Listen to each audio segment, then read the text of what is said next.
quick war update with a big picture historical perspective. Ukraine. Ukraine's in a tragic place because even as negotiations go on, Ukrainian cities are being asphyxiated and Russians are creating and deepening humanitarian catastrophes. But medium term, unless Ukraine falls to Russia and there is a regime change, the prognosis for Ukraine is excellent.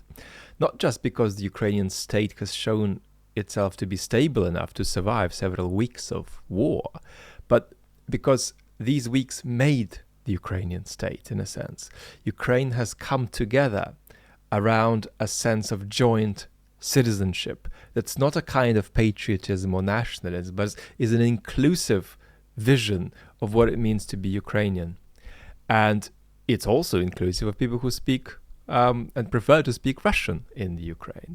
One of the myths that Putin perpetuates is that somehow Russian speakers all belong to Russia, but there are tens of millions of Russian speakers who have nothing to do with the Russian Federation, and he has no more right to them than the UK has a right to New Zealand just because the same language is spoken.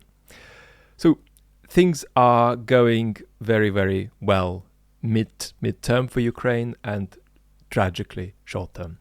Russia is in a bad place. It's missed all its democratic opportunities over the last century and is now taking a fascist turn. On Tuesday, on my main YouTube channel, we are talking about that fascist turn that's developing fast now in the last week or two.